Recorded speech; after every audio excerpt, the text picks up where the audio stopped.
I call the honourable member for Deakin.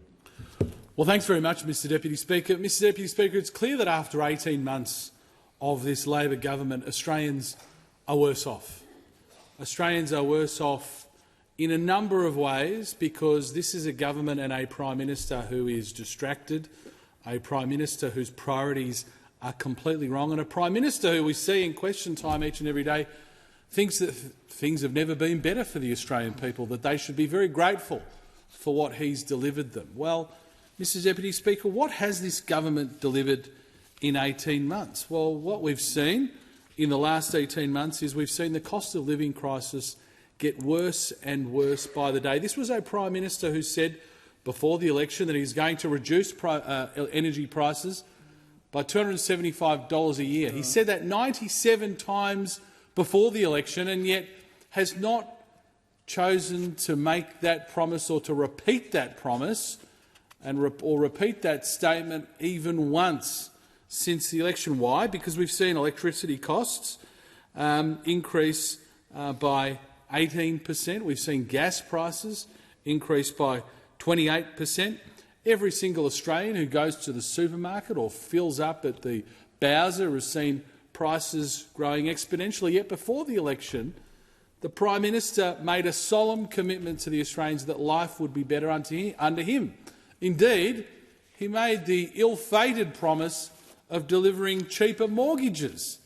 He even said to the Australian people before the election that he would deliver cheaper mortgages. Well, what have we seen since then? We've seen 12 rate rises on his watch. We've seen the average Australian now paying $24,000 more per year in mortgage repayments than when this Prime Minister was elected. Indeed, we see data out of the OECD that shows that disposable income for Australian families has dropped by 5.1%, which is the highest drop of any developed nation in the world. So we are leading the leaderboard of a reduction in disposable income, a leaderboard that Australians do not want to lead but are leading under this Prime Minister. What's he been doing for the last 18 months?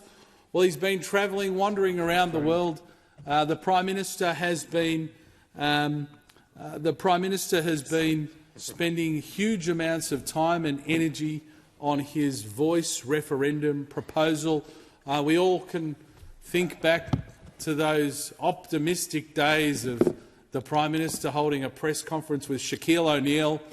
Shaquille O'Neal was going to be the man that was going to be his secret weapon. Well, perhaps the Prime Minister can go and get some advice from Shaquille O'Neal on how on earth he delivers his promises to reduce power prices, to deliver cheaper mortgages, to make life easier for Australians. I mean, this Prime Minister has utterly failed on every single measure, and Australians, quite frankly, after 18 months, realise they cannot afford a Labor government. Australians, I think, have had doubts for a long time. Can you afford Labor governments? Well, they've seen quite directly not only is their disposable income down, but they are, in a material sense, poorer now than they were 18 months ago, and things are likely to get worse. Why? Because the Labor Party don't know how to manage an economy. The Labor Party are a party of vested interests. They basically work through the list of requests from their union paymasters who handpick them, who put them into Parliament and then give them the list that they need to work through after the election. They are completely out of touch with ordinary, everyday Australians.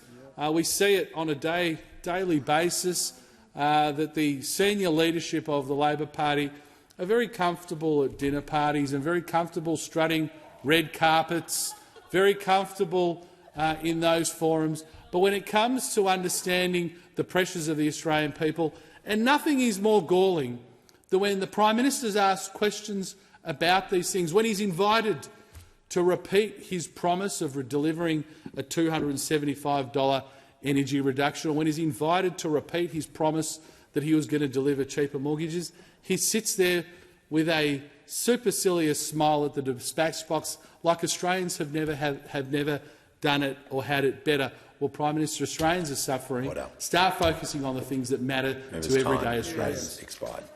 The question